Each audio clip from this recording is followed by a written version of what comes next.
Hello friends. तो आज हम बात करने वाले हैं मोबाइल से रिलेटेड रैम और रोम के बारे में। ठीक है। तो रैम क्या होती है और रोम क्या होती है, दोनों में डिफरेंस। ठीक है। तो पहला टॉपिक है रैम और दूसरा है रोम। तो हम रैम की बात करें तो उसका फुल फॉर्म होता है, मतलब वैसे जानने की ज़रूरत नहीं है बट मैं फिर भी बता देती हूँ, नॉलेज में रहना चाहिए।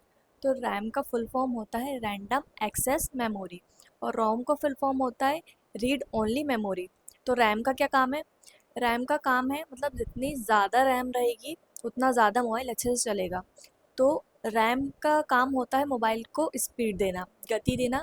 मतलब जितनी ज़्यादा आपकी मोबाइल की रैम रहेगी उतने अच्छे से मोबाइल चलेगा, उसके ऐप्स वगैरह चलेंगे।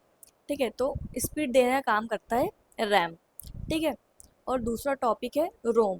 तो रोम क्या है? रोम स्टोरेज है, जिसको स्टोरेज बोलते हैं।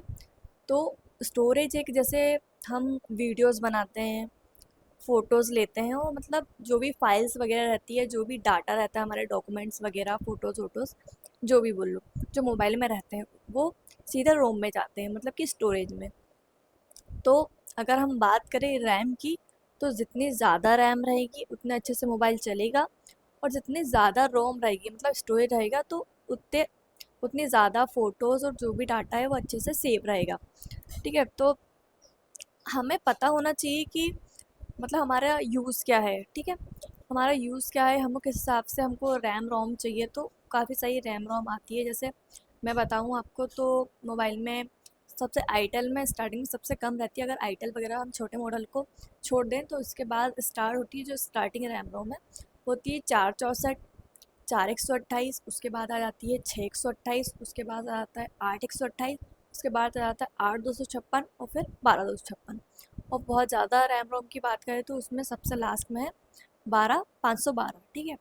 तो हमें पता होना चाहिए कि हमारा यूज़ क्या है, किस हिसाब से हमको रैम रोम लगेगी।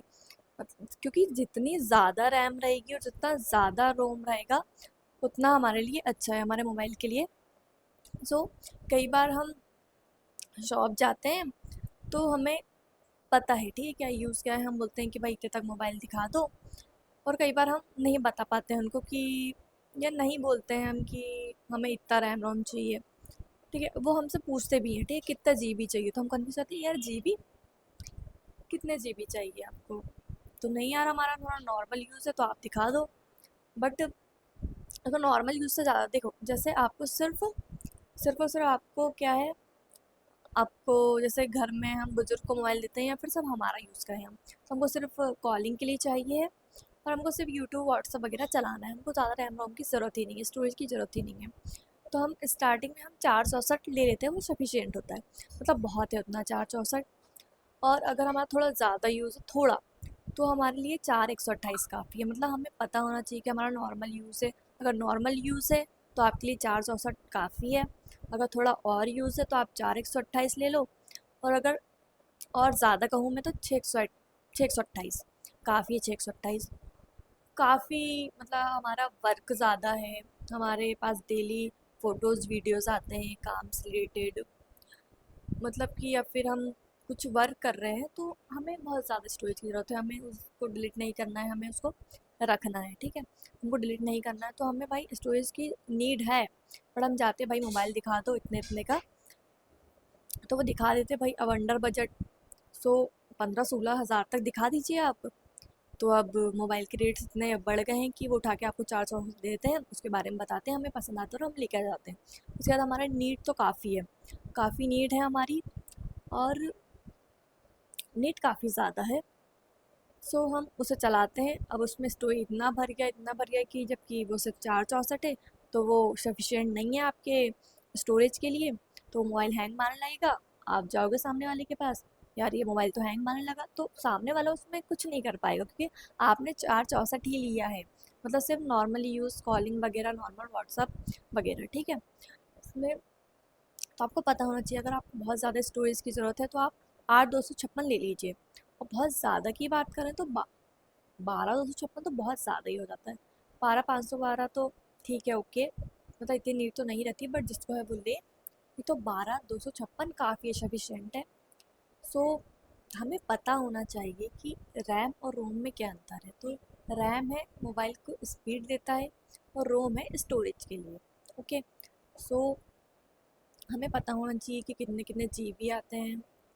और मतलब कि हम जाएँ शॉप जाएँ तो वो हमसे पूछे कई बार होगा कि कौन सा वेरिएंट चाहिए। तो वेरिएंट क्या है, वेरिएंट भी यही रैम और रोम ही है। ठीक है, आपको समझ जाना है कि वो क्या पूछ रहे। तो या फिर आपको नहीं पता है कि कौन कौन से जीबी आते हैं कुछ, तो आप आपका यूज़ बता दो उन्हें कि भाई हमारा स्टडी का है तो हमको रैम रोम ज़्यादा लगेगी, या फिर जो भी वर्क है तो हमको स्टोरेज ज़्यादा चाहिए, तो आप उस हिसाब से बता दो हमें।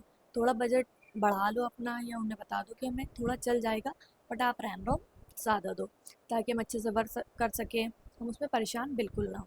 ठीक है, तो 4 64 आता है, 6 128, 4 128, 8 128, 8 256, 12 256 और 12 512।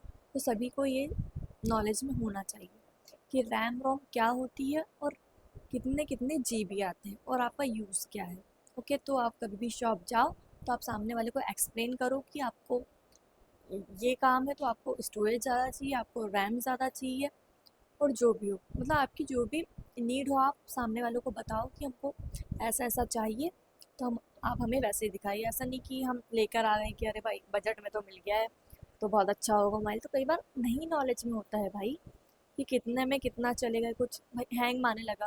अब हमने अगर 15 हज़ार का मोबाइल लिया उसमें सिर्फ 4 64 मिला है, तो हम और 4 5 साल आके 20 हज़ार का मोबाइल ले लें शायद, तो उसमें रैम रोम ज़्यादा मिल जाए और वो बहुत अच्छे से चले। लेकिन हम 15 हज़ार का लेके आ गए फिर वही हैंग मारने लगा, तो क्या फिर अब वो मोबाइल का तो कोई यूज़ नहीं, क्योंकि हमको रैम रोम ज़्यादा चाहिए।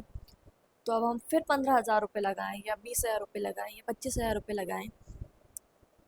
तो ऐसे डबल पैसे लगाने से अच्छा है कि हम एक बार में ही अच्छे पैसे लगाएं और मोबाइल अच्छा कर लें जिसमें रैम रोम ज़्यादा हो आपके वर्क के हिसाब से।